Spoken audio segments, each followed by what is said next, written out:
สวัสดีมื้อนี้มีเทคนิคเล็กๆน้อยๆเนาะเกี่ยวกับการนำใส่ Excel มาฝากหลายๆท่านเนาะบางท่านอาจจะรู้บางท่านก็อาจจะยังบ่รู้ครับคือหลายคนเนาะสร้างสูตร ใน Excel มาเนาะจะเป็นสูตรคิดรายปริมาตรสูตรคิดรายหยังก็อย่าเนาะรายเป็นทางด้านการเงินเนาะแต่เราบ่อยากให้ผู้ใดมาแก้ไข Excel เราได้เนาะเราบล็อกไว้เนาะบางคนก็บ่รู้วิธีบล็อกเนาะมื้อนี้ข้าเจ้าจะมาสอนวิธีบล็อกเนาะบางคนก็อาจจะรู้แล้วเนาะและวิธีการคือสมมุติว่าเราบ่อยากบล็อกห้องนี้เนาะเราคลิกใส่มันเรา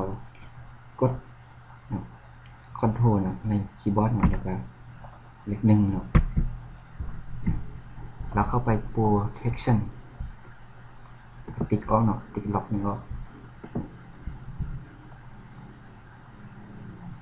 ถ้าบ่อยากบล็อกเขาได้ห้องเราก็คิดกล่อมเราบ่อยากบล็อกคราวนี้เนาะเราก็กล่อมมาจากนั้นก็เข้าไปที่รีวิวแล้วเข้าไป protection จากนั้นเราใส่พาสเวิร์ดไปเนาะพาสเวิร์ดนี้ให้ใส่4ตัวเนาะต้องจำให้ดีเนาะจำบ่ได้ก็แก้ไข Excel เราบ่ได้เนาะ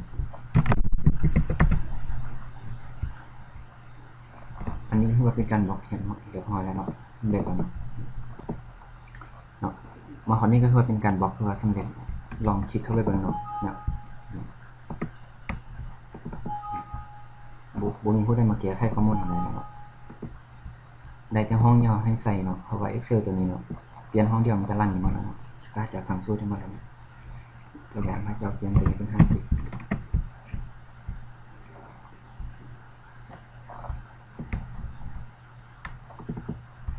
เนาะเอาไปลองทำเฮ็ดกันเบิ่งเนาะขั้นตอนง่ายๆวิธีการปลดล็อกมันนี่เนาะเข้าไปที่อันโปรเทคซิต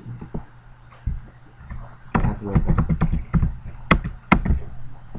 ก็คือว่าแก้ไขตามปกติมาคราวนี้ก็วิดีโอในหมดเพียงเท่านี้เนาะ